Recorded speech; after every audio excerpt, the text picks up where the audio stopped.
Kampiyon ng San Antonio Spurs, walang back-to-back champion ng OKC. Emosyonal si Wemby, tinanggalan ng angas ang player na to ng OKC. Naunang yabang ni Jalen Williams. So heto na ang much-awaited Game 7 Western Conference Finals, OKC Thunder versus San Antonio Spurs. With opening quarter, Victor Wembanyama kumana agad ang step-back jumper na nasundan pa ng baseline jumper ni Devin Vassell. First basket naman ng OKC mula kay Chet Holmgren na nasundan din agad ng turnaround fadeaway jumper ni SGA. Pero matapos yan, grabe ang ginawa ng Spurs 14-4 run, including itong in-your-face posterized dunk ni Wemby at putback dunk ni Stephon Castle. All-starter din ng Spurs, nagtala agad ng puntos at dito na mag-aagad ng kanilang lamang sa double digit 18-8. Naputol na lang yan sa layup na to ni Alex Caruso off the bench. Kaso Stephon Castle pinagpag si SGA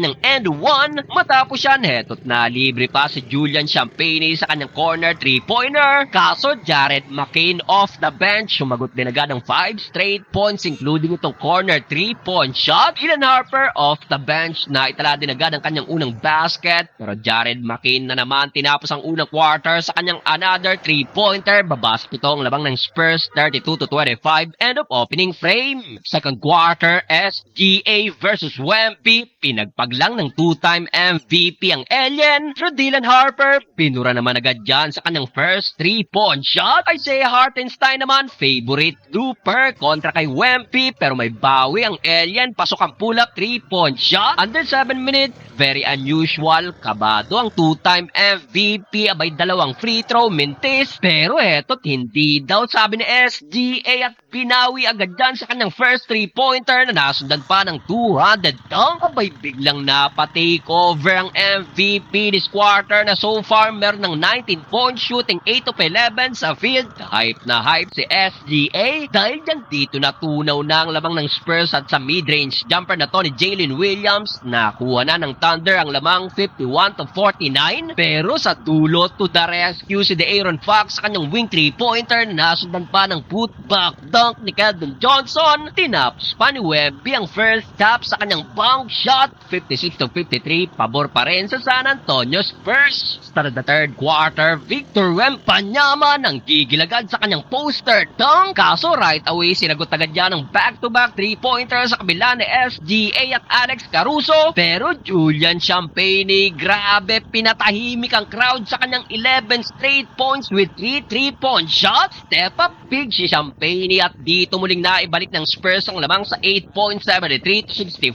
timeout ang OKC. Under 5 minutes, hindi pa tapos at inangat pa yan ni Wemby sa 11 points sa kanyang wing 3-pointer. Kaya naman matapos yan, neto't SGA nagsimula ng gamitin ang pinagbabawal na teknik. Sabit pareho si Wemby at Vassell. 8 sunod na free throw ang nakuha dyan ng OKC at under a minute mark, Jalen Williams pumukol pa ng wing 3-pointer. Palong-palo, type na naman si J. Will. Baba sa tatlong labang ng Spurs, 80-77, end of third period. Fourth and final quarter, Keldon Johnson pumukol agad ng corner 3-pointer. Nagkasunod-sunod ang trust ng Spurs including itong kay Victor Wembanyama. Grabe ang ginawang run ng Spurs at sa layup na to ni Keldon Johnson. Natanggal ng angas ni J. Will. Abay umabot agad ang tambak sa double digit. Ang kaso after niya nasungkit din agad ni Wemby ang kanyang ikalimang foul sa end 1 na to ni Hartenstein. Pero no problem, eto na naman ang bawi ng Spurs. Pasok ang another 3-pointer ni Julian Champagnie at nasundan pa yan ang putback ni Dylan Harper 104-93. Pero down the stretch, buhay pa ang OKC dahil sa back-to-back 3-pointer ni Cason Wallace. Wala nang isang minuto, kapado ang lahat. Wala nang nagawa sa dulo ang defending champion at sa huli. Since 2014, papasok ulit sa finals ang San Antonio Spurs with Victor Wembanyama. Emosyonal si Wemby, kampiyon sa West. Walang back-to-back champion, iyak ang OKC.